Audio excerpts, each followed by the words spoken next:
Hello friends, ഏവർക്കും PSC tips and ട്രിക്സിൻ്റെ പുതിയൊരു ക്ലാസ്സിലേക്ക് സ്വാഗതം. ഒന്നാമത്തെ ചോദ്യം, 102-ാം വയസ്സിൽ മൗണ്ട് ഫുജി കീഴടക്കിയതിലൂടെ ആ നേട്ടം കൈവരിക്കുന്ന ഏറ്റവും പ്രായം കൂടിയ വ്യക്തി എന്ന നിലയിൽ പ്രശസ്തനായത് കൊക്കച്ചി അക്കുസാവ എന്ന വ്യക്തിയാണ്. 102-ാം വയസ്സാണെന്ന് മനസ്സിലാക്കണം. 102-ാം വയസ്സിൽ മൗണ്ട് ഫുജിയാണ് ഇദ്ദേഹം കീഴടക്കിയത്. ഏറ്റവും പ്രായം കൂടിയ, ഈ നേട്ടം കൈവരിക്കുന്ന ഏറ്റവും പ്രായം കൂടിയ വ്യക്തിയാണ് കൊക്കച്ചി അക്കുസാവ എന്ന വ്യക്തി. പൂർണ്ണമായും സെറാമിക് മാലിന്യം കൊണ്ട് നിർമ്മിച്ച ലോകത്തിലെ ആദ്യത്തെ പാർക്ക് തുറന്നത് ഉത്തർപ്രദേശിലാണ്. ഖുജ്റ എന്ന സ്ഥലത്താണ്, ഉത്തർപ്രദേശിലെ ഖുജ്റയിലാണ്. പൂർണ്ണമായും സെറാമിക് മാലിന്യം കൊണ്ട് നിർമ്മിച്ച ലോകത്തിലെ ആദ്യത്തെ പാർക്കാണ് ഖുജ്റ, Uttar Pradesh. Registrar general of India പുറത്തിറക്കിയ 2023 സാമ്പിൾ രജിസ്ട്രേഷൻ സിസ്റ്റം റിപ്പോർട്ട് പ്രകാരം ഇന്ത്യയിലെ സംസ്ഥാനങ്ങൾക്കിടയിൽ ഏറ്റവും കുറഞ്ഞ ശിശുമരണ നിരക്കുള്ള സംസ്ഥാനം മണിപ്പൂരാണ്. ഏറ്റവും കുറഞ്ഞ ശിശുമരണ നിരക്കുള്ള സംസ്ഥാനം Manipur. Registrar general of India പുറത്തിറക്കിയ, ആരാണ് പുറത്തുവിടുന്നത്? രജിസ്ട്രാർ ജനറൽ ഓഫ് ഇന്ത്യയാണ് ഈ ഡാറ്റ പുറത്തുവിടുന്ന authority. 2023 sample registration system report പ്രകാരമാണ് ഈ ഒരു ഡാറ്റ വന്നിട്ടുള്ളത്. ഇന്ത്യയിലെ സംസ്ഥാനങ്ങൾക്കിടയിൽ ഏറ്റവും കുറഞ്ഞ ശിശുമരണ നിരക്കുള്ള സംസ്ഥാനം മണിപ്പൂരാണ്. മണിപ്പൂർ. അക്രമകാരിയായ വന്യജീവിയെ കൊല്ലാൻ ഉത്തരവിടാൻ ചീഫ് വൈൽഡ് ലൈഫ് വാർഡന് അധികാരം നൽകുന്ന വന്യജീവി സംരക്ഷണ നിയമം കൊണ്ടുവരുന്ന സംസ്ഥാനം നമ്മുടെ കേരളമാണ്. അക്രമകാരിയായ വന്യജീവിയെ കൊല്ലുന്നതിനായി ഉത്തരവിടാൻ ചീഫ് വൈൽഡ് ലൈഫ് വാർഡന് അധികാരം നൽകുന്നു. അത്തരത്തിലുള്ള അധികാരം നൽകുന്ന വന്യജീവി സംരക്ഷണ നിയമം കൊണ്ടുവരുന്ന സംസ്ഥാനം കേരളമാണ്. അപ്പോൾ എന്തൊക്കെയാ പറഞ്ഞത്? 102-ാം വയസ്സിൽ മൗണ്ട് ഫുജി കീഴടക്കിയ വ്യക്തിയാണ് കൊക്കച്ചി അക്കുസാവ. ഈ ഒരു നേട്ടം കൈവരിക്കുന്ന ഏറ്റവും പ്രായം കൂടിയ വ്യക്തിയാണ് ഇദ്ദേഹം. പൂർണ്ണമായും സെറാമിക് മാലിന്യം കൊണ്ട് നിർമ്മിച്ച ലോകത്തിലെ ആദ്യത്തെ പാർക്ക് ഉത്തർപ്രദേശിലാണ്. ഉത്തർപ്രദേശിലെ ഖുജ്റയിലാണ്. രജിസ്ട്രാർ ജനറൽ ഓഫ് ഇന്ത്യ പുറത്തിറക്കിയ 2023 സാമ്പിൾ രജിസ്ട്രേഷൻ സിസ്റ്റം റിപ്പോർട്ട് പ്രകാരം ഇന്ത്യയിലെ സംസ്ഥാനങ്ങൾക്കിടയിൽ ഏറ്റവും കുറഞ്ഞ ശിശുമരണ നിരക്കുള്ള സംസ്ഥാനം മണിപ്പൂരാണ്. മണിപ്പൂർ. അക്രമകാരിയായ വന്യജീവിയെ കൊല്ലുന്നതിനായി ഉത്തരവിടാൻ ചീഫ് വൈൽഡ് ലൈഫ് വാർഡന് അധികാരം നൽകുന്ന വന്യജീവി സംരക്ഷണ നിയമം കൊണ്ടുവരുന്ന സംസ്ഥാനം കേരളമാണ്. കേരളം. അടുത്തത്, ഏത് സാമൂഹിക മാധ്യമവുമായി ബന്ധപ്പെട്ട തർക്കം പരിഹരിക്കുന്നതിനാണ് US-ഉം ചൈനയും കരാർ ഒപ്പിട്ടത്? ടിക്ടോക്കുമായി ബന്ധപ്പെട്ട തർക്കമാണ് കേട്ടോ. ഏത് സാമൂഹിക മാധ്യമവുമായി ബന്ധപ്പെട്ട തർക്കം പരിഹരിക്കുന്നതിനാണ് US-ഉം ചൈനയും അടുത്തിടെ ഒരു കരാറിൽ ഒപ്പിട്ടു. അത് ഏതുമായി ബന്ധപ്പെട്ടാണ്? ടിക്ടോക്കുമായി ബന്ധപ്പെട്ടതാണ്. ഹോളിവുഡിലെ സുവർണ ബാലൻ എന്നറിയപ്പെടുന്ന നടൻ ആരാണ്? ഹോളിവുഡിലെ സുവർണ ബാലൻ എന്നറിയപ്പെടുന്ന നടൻ റോബർട്ട് റെഡ്ഫോർഡ് ആണ്. Robert Redford. ഹോളിവുഡിലെ സുവർണ ബാലൻ എന്നറിയപ്പെട്ടിരുന്ന നടനും ഓസ്കാർ ജേതാവും സംവിധായകനും നിർമ്മാതാവുമായ സൺ ഡാൻസ് എന്ന സ്വതന്ത്ര സിനിമാ പ്രസ്ഥാനത്തിൻ്റെ സ്ഥാപകനുമായിരുന്നു റോബർട്ട് റെഡ്ഫോർഡ്. ഇദ്ദേഹം ഈ അടുത്തിടെയാണ് അന്തരിച്ചത്. അപ്പോൾ ഹോളിവുഡിലെ സുവർണ ബാലൻ എന്നറിയപ്പെട്ടിരുന്നത് റോബർട്ട് റെഡ്ഫോർഡ് ആണ്. ഗ്രാൻഡ് സ്വിസ് ചെസ് ടൂർണമെൻറ്റിൽ വനിതാ വിഭാഗത്തിൽ കിരീടം നേടിയത് ഇന്ത്യയുടെ ആർ വൈശാലിയാണ്. R Vaishali. Grand Swiss chess ടൂർണമെൻറ്റിൽ വനിതാ വിഭാഗത്തിൽ കിരീടം നേടിയത് ഇന്ത്യയുടെ ആർ വൈശാലിയാണ്. ഇന്ത്യയുടെ ആർ വൈശാലി കിരീടം നേടി. ഈ ഒരു കിരീട നേട്ടത്തിലൂടെ അടുത്ത ലോക ചാമ്പ്യൻ്റെ എതിരാളിയെ കണ്ടെത്തുന്നതിനുള്ള കാൻഡിഡേറ്റ്സ് ടൂർണമെൻറ്റിലേക്കുള്ള യോഗ്യതയും ആർ വൈശാലി നേടിയിട്ടുണ്ട്. പ്രകോപനമില്ലാതെ മനുഷ്യനെ 2 തവണ കടിച്ചാൽ തെരുവു നായ്ക്ക് ജീവപര്യന്തം. ഇത്തരത്തിലുള്ള ഒരു ജീവപര്യന്തം തടവ് ശിക്ഷ എന്ന ഉത്തരവ് പുറത്തിറക്കിയത് ഉത്തർപ്രദേശ് സർക്കാരാണ് കേട്ടോ. ഉത്തർപ്രദേശാണ്. പ്രകോപനമില്ലാതെ മനുഷ്യനെ 2 തവണ കടിച്ചാൽ തെരുവു നായ്ക്ക് ജീവപര്യന്തം തടവ് ശിക്ഷ എന്ന ഉത്തരവ് കൊണ്ടുവന്നത് ഉത്തർപ്രദേശാണ്. ആദിത്യനാഥ് സർക്കാരാണ് തെരുവു നായ്ക്കളെ നിയന്ത്രിക്കുന്നതിൻ്റെ ഭാഗമായി ഇത്തരമൊരു ഉത്തരവ് പുറത്തിറക്കിയിട്ടുള്ളത്. അപ്പോൾ ഈ ഒരു ഭാഗം കഴിഞ്ഞു. റിവൈസ് ചെയ്യുകയാണെങ്കിൽ ഏത് സാമൂഹിക മാധ്യമവുമായി ബന്ധപ്പെട്ട തർക്കം പരിഹരിക്കാനാണ് യുഎസും ചൈനയും കരാറിൽ ഒപ്പിട്ടത്? ടിക്ടോക്കുമായി ബന്ധപ്പെട്ട തർക്കം പരിഹരിക്കാനാണ്. ഹോളിവുഡിലെ സുവർണ ബാലൻ എന്നറിയപ്പെട്ടിരുന്ന നടൻ റോബർട്ട് റെഡ്ഫോർഡ് ആണ്. ഗ്രാൻഡ് സ്വിസ് ചെസ് ടൂർണമെന്റിൽ വനിതാ വിഭാഗത്തിൽ കിരീടം നേടിയത് ഇന്ത്യയുടെ ആർ വൈശാലി. പ്രകോപനമില്ലാതെ മനുഷ്യനെ 2 തവണ കടിച്ചാൽ തെരുവ് നായ്ക്ക് ജീവപര്യന്തം തടവ് ശിക്ഷ എന്ന ഉത്തരവ് കൊണ്ടുവന്നത് ഉത്തർപ്രദേശ് സർക്കാരാണ്. അടുത്തത്, ഔദ്യോഗിക ഭാഷാ നിർവഹണത്തിനുള്ള പുരസ്കാരം നേടിയത് HLL ആണ്. രാജ്യത്തെ ഔദ്യോഗിക ഭാഷയിലൊന്നായ ഹിന്ദിയുടെ പ്രചാരണം സ്ഥാപനങ്ങളിൽ മികച്ച രീതിയിൽ നടപ്പിലാക്കിയതിന് കേന്ദ്ര പൊതുമേഖലാ സ്ഥാപനമായിട്ടുള്ള HLL ലിമിറ്റഡിന് ടൗൺ ഒഫീഷ്യൽ ലാംഗ്വേജ് ഇംപ്ലിമെന്റേഷൻ കമ്മിറ്റിയുടെ ഒരു പുരസ്കാരം ലഭിച്ചു. അതാണ് ഇവിടെ പറഞ്ഞിട്ടുള്ളത്. ഔദ്യോഗിക ഭാഷാ നിർവഹണത്തിനുള്ള പുരസ്കാരം നേടിയത് HLL ആണ്. ഹിന്ദിയുടെ മാന്യമായിട്ടുള്ള ഹിന്ദിയുടെ പ്രചരണം സ്ഥാപനങ്ങളിലൂടെ മികച്ച രീതിയിൽ കൊണ്ടു നടക്കുകയാണ്. ഹിന്ദി ഭാഷയുടെ പ്രചാരണം സ്ഥാപനങ്ങളിൽ മികച്ച രീതിയിൽ നടപ്പിലാക്കിയതിനാണ് HLLന് ഈ ഒരു പുരസ്കാരം ലഭിച്ചിട്ടുള്ളത്. ഗജാനനൻ ഭാസ്കർ മഹൻഡേൽ ഏത് മേഖലയുമായി ബന്ധപ്പെട്ടിരിക്കുന്നു എന്നതാണ് അടുത്ത ചോദ്യം. ഗജാനൻ ഭാസ്കർ മഹൻഡേൽ എന്ന വ്യക്തി ഒരു പ്രസിദ്ധനായ ചരിത്രകാരനാണ്. ഛത്രപതി ശിവജിയുടെ പഠനങ്ങളിലൂടെ പ്രസിദ്ധനായ ചരിത്രകാരനാണ് ഇദ്ദേഹം. ഗജാനനൻ ഭാസ്കർ മഹൻഡേൽ ചരിത്രകാരനാണ്. ഈ അടുത്തിടെയാണ് ഇദ്ദേഹം അന്തരിച്ചത്. ഇന്ത്യയിലെ ആദ്യ ഭൂഗർഭ മെട്രോ പാതയായ അക്വാലൈൻ പ്രധാനമന്ത്രി നരേന്ദ്രമോദി ഉദ്ഘാടനം ചെയ്തത് മുംബൈയിലാണ്. മുംബൈ തെക്ക് ആരെ കോളനി മുതൽ പരേഡ് വരെ നീളുന്ന 33.5 കിലോമീറ്റർ ദൈർഘ്യമുള്ള ഈ ഒരു ഭൂഗർഭ പാതയിൽ 27ഓളം സ്റ്റേഷൻസ് ആണ് വരുന്നത്. അപ്പോൾ ഇന്ത്യയിലെ തന്നെ ആദ്യത്തെ ഭൂഗർഭ മെട്രോ പാതയായ അക്വാലൈൻ ഉദ്ഘാടനം ചെയ്തത് മുംബൈയിലാണ്. സുബിൻ ഗാർഗ് ഏത് മേഖലയുമായി ബന്ധപ്പെട്ടിരിക്കുന്നു? സുബിൻ ഗാർഗ് ആണ്. ഏത് മേഖലയുമായി ബന്ധപ്പെട്ടിരിക്കുന്നു? സംഗീതം. യാ ആലി എന്ന സംഗീതത്തിലൂടെ പ്രസിദ്ധനായ ഇന്ത്യൻ സംഗീതജ്ഞനും മ്യൂസിക് കമ്പോസറുമാണ് ഇദ്ദേഹം. ബോളിവുഡ് ഗായകൻ എന്ന നിലയിൽ ഇദ്ദേഹം പ്രശസ്തനാണ്. ഈ അടുത്തിടെയാണ് ഇദ്ദേഹം നമ്മളെ വിട്ട് പോയത്. സുബിൻ ഗാർഗ് ഏത് മേഖലയുമായി ബന്ധപ്പെട്ടിരിക്കുന്നു? സംഗീതം. അപ്പോൾ ഇതൊന്ന് റിവൈസ് ചെയ്യാം. ഔദ്യോഗിക ഭാഷാ നിർവഹണത്തിനുള്ള പുരസ്കാരം നേടിയത് HLL. ഗജാനന്ദൻ ഭാസ്കർ മൊഹൻഡേൽ ഏതു മേഖലയുമായി ബന്ധപ്പെട്ടിരിക്കുന്നു? ചരിത്രം. ഇന്ത്യയിലെ ആദ്യ ഭൂഗർഭ മെട്രോ പാതയായ അക്വാലൈൻ പ്രധാനമന്ത്രി നരേന്ദ്രമോദി ഉദ്ഘാടനം ചെയ്യുന്നത് മുംബൈയിലാണ്. സുബിൻ ഗാർഗ് ഏത് മേഖലയുമായി ബന്ധപ്പെട്ടിരിക്കുന്നു? സംഗീതം. 2025 കൊറിയയുടെ പരമോന്നത ബഹുമതിയായ പാക് കോങ്നി സമ്മാനം ലഭിച്ചത്. ഇത് 2 പ്രാവശ്യം ടൈപ്പിംഗ് എറർ വന്നതാണ് കേട്ടോ. ഇവിടെ തൊട്ടാണ് ചോദ്യം സ്റ്റാർട്ട് ചെയ്യുന്നത്, ശ്രദ്ധിക്കുക. 2025 കൊറിയയുടെ പരമോന്നത സാഹിത്യ ബഹുമതിയായ പാക് കോങ്നി സമ്മാനം ലഭിച്ചത് അമിതാവ് ഘോഷിനാണ്. ഇന്ത്യൻ ഇംഗ്ലീഷ് എഴുത്തുകാരനും ഒരു രചയിതാവും ജ്ഞാനപീഠ ജേതാവുമായ അമിതാവ് ഘോഷിനാണ് ഈ ഒരു സൗത്ത് കൊറിയയുടെ സാഹിത്യ പുരസ്കാരം ലഭിച്ചത്. ദക്ഷിണ കൊറിയയിലെ ഏറ്റവും വലിയ സമ്മാനത്തുകയുള്ള പുരസ്കാരമാണ് ഈ പാക് കോങ്നി സമ്മാനം എന്ന് പറയുന്നത്. സമ്മാനത്തുക $71,000 ആണ്.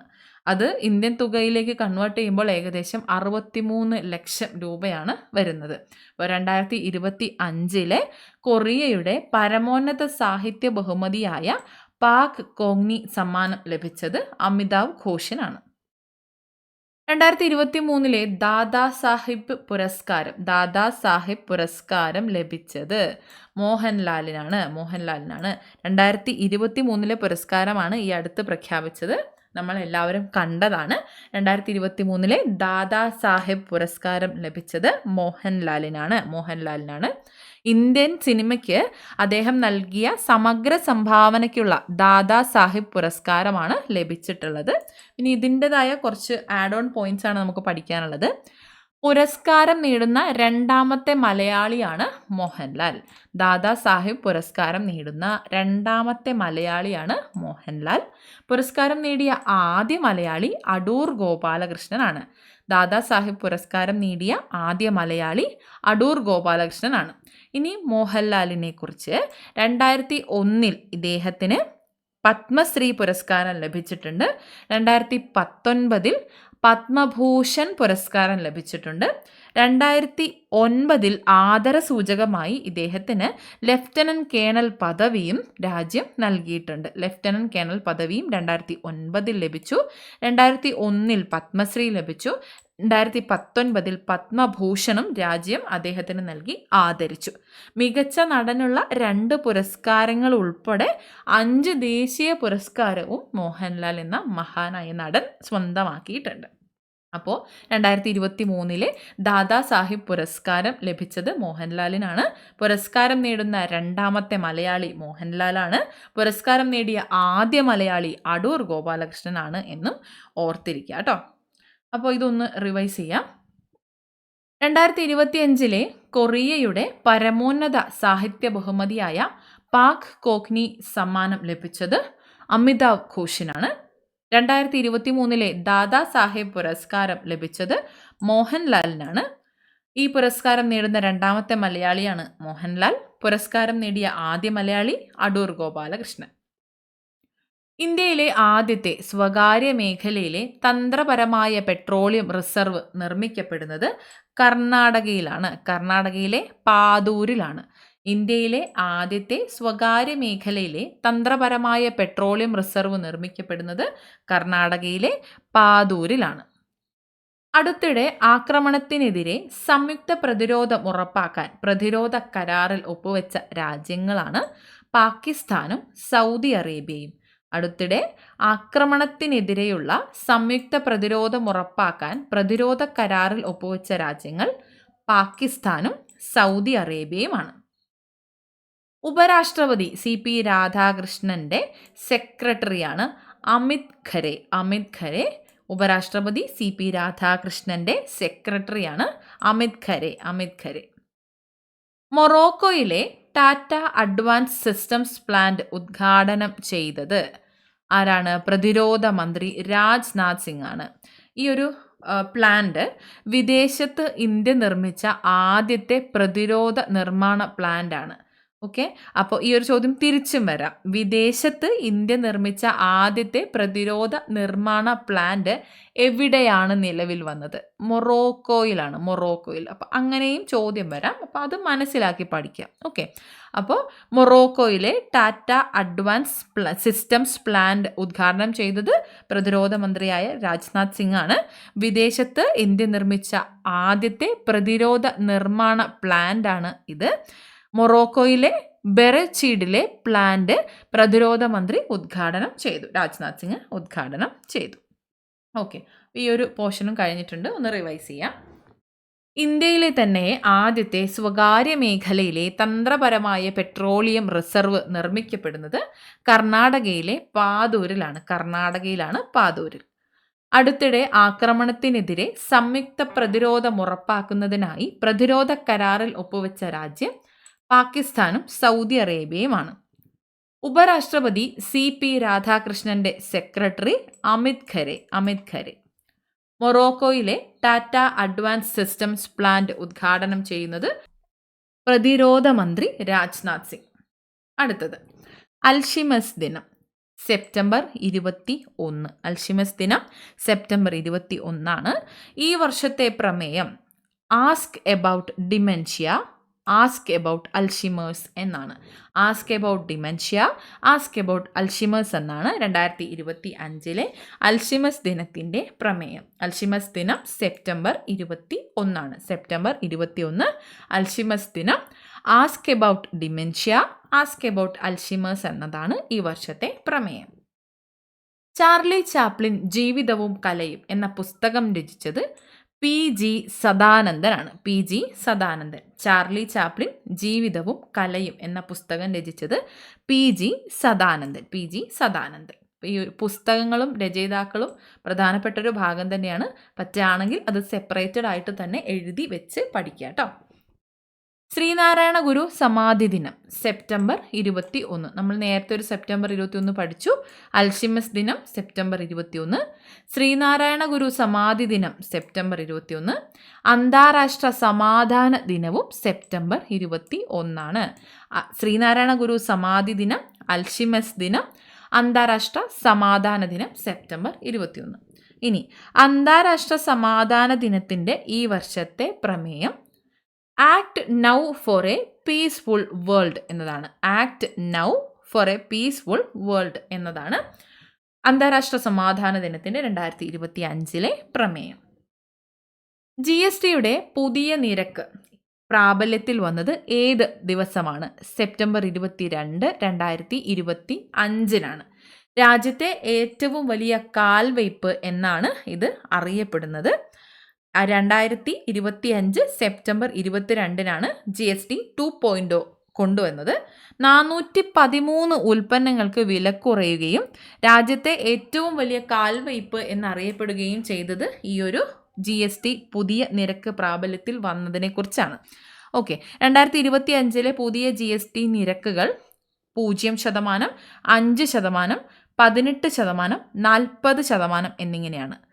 കേന്ദ്ര ധനകാര്യമന്ത്രി, ഇപ്പോഴത്തെ കേന്ദ്ര ധനകാര്യമന്ത്രി നിർമ്മല സീതാരാമനാണ്. പുതിയ 4 സ്ലാബുകൾ 0%, 5%, 18%, 40% എന്നിങ്ങനെയാണ്. ഓക്കെ, അപ്പോൾ GSTയുടെ പുതിയ നിരക്ക് പ്രാബല്യത്തിൽ വന്നത് എന്നാണ്? സെപ്റ്റംബർ 22, 2025. രാജ്യത്തെ ഏറ്റവും വലിയ കാൽവയ്പ് എന്ന് അറിയപ്പെടുന്നത് ഇതാണ്.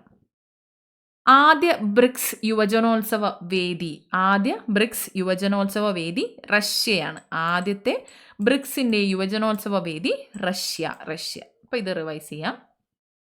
അൽഷിമസ് ദിനം സെപ്റ്റംബർ 21. ഈ വർഷത്തെ പ്രമേയം ask about dementia, ask about Alzheimer's. Charlie Chaplin ജീവിതവും കലയും എന്ന പുസ്തകം രചിച്ചത് PG സദാനന്ദൻ.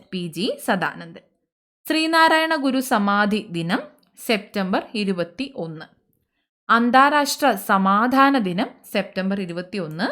ഈ വർഷത്തെ അന്താരാഷ്ട്ര സമാധാന ദിനത്തിൻ്റെ പ്രമേയം act now for a peaceful world എന്നതാണ്. Act now for a peaceful world. GSTയുടെ പുതിയ നിരക്ക് പ്രാബല്യത്തിൽ വന്നത് 2025 സെപ്റ്റംബർ 22. രാജ്യത്തെ ഏറ്റവും വലിയ കാൽവയ്പ്. ആദ്യ ബ്രിക്സ് യുവജനോത്സവ വേദി റഷ്യ.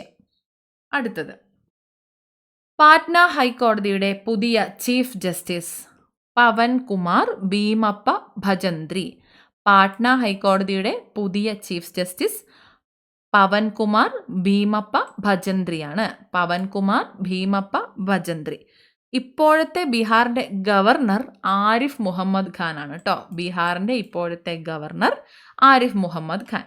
ഇനി BCCIയുടെ പുതിയ president, board of control for cricket in India BCCIയുടെ പുതിയ പ്രസിഡന്റ് മിഥുൻ മൻഹാസ് ആണ്. BCCIയുടെ പുതിയ പ്രസിഡന്റ് മിഥുൻ മൻഹാസ്.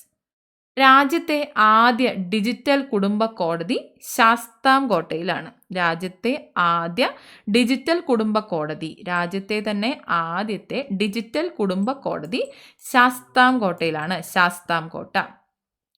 CISFൻ്റെ പുതിയ ഡയറക്ടർ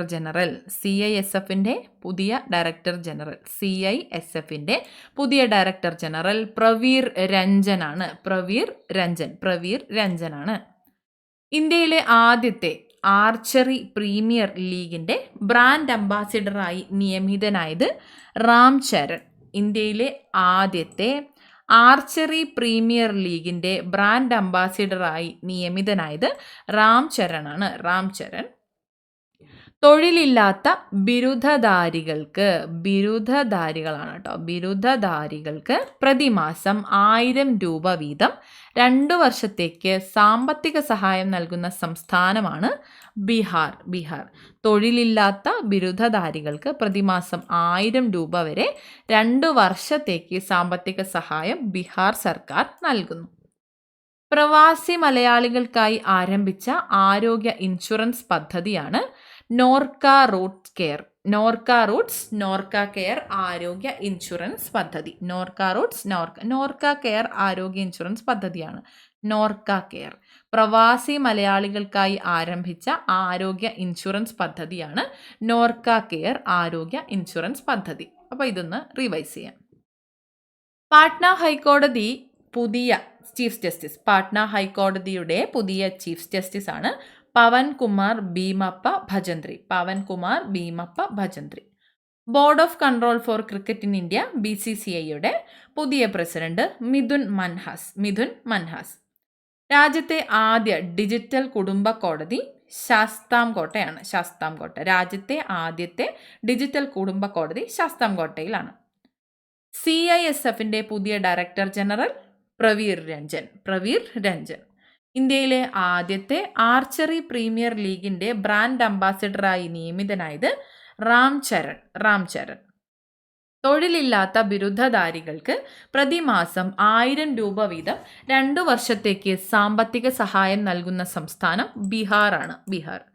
പ്രവാസി മലയാളികൾക്കായി ആരംഭിച്ച ആരോഗ്യ ഇൻഷുറൻസ് പദ്ധതിയാണ് നോർക്ക കെയർ ആരോഗ്യ ഇൻഷുറൻസ് പദ്ധതി. പ്രവാസി മലയാളികൾക്കായിട്ടുള്ള ഇൻഷുറൻസ് പദ്ധതിയാണ് നോർക്ക കെയർ ആരോഗ്യ ഇൻഷുറൻസ് പദ്ധതി. അപ്പോൾ ഇത്രയും പോയിന്റ്സ് ആണ് ഇന്നത്തെ ക്ലാസ്സിൽ നമ്മൾ ഉൾപ്പെടുത്തിയിട്ടുള്ളത്. എല്ലാവർക്കും ക്ലിയർ ആയിട്ട് മനസ്സിലായി എന്ന് വിശ്വസിക്കുന്നു. ചെറിയ പോയിന്റ്സ് ആണെങ്കിൽ പോലും നമ്മൾ ആ ഒരു ശ്രദ്ധ കൊടുത്ത് പഠിക്കുക. ചെറുതായിട്ട് ഒരു വീക്ക്ലി കംപ്ലീറ്റ് ചെയ്യുമ്പോൾ നമുക്കത് വലിയൊരു ബാധ്യതയായിട്ട് അല്ലെങ്കിൽ ഒരു ഭാരമായിട്ട് കറണ്ട് അഫയേഴ്സിനെ തോന്നില്ല. അപ്പോൾ ചില പോയിന്റ്സ് കാണുമ്പോൾ നമുക്കിതൊക്കെ ആവശ്യമുണ്ടോ എന്ന രീതിയിലൊക്കെ തോന്നിയേക്കാം. പക്ഷെ അങ്ങനെയൊന്നും നോക്കേണ്ട കാര്യമില്ല. PSC ആണ്, എവിടെ നിന്നാണ് എങ്ങനെയാണ് ചോദിക്കാമെന്നൊന്നും പറയാൻ പറ്റില്ല. മാക്സിമം നമുക്ക് പറ്റുന്ന പോലെ പഠിക്കാനായിട്ട് ശ്രമിക്കാം. ഓക്കെ, അപ്പോൾ എല്ലാവർക്കും താങ്ക് യു സോ മച്ച്.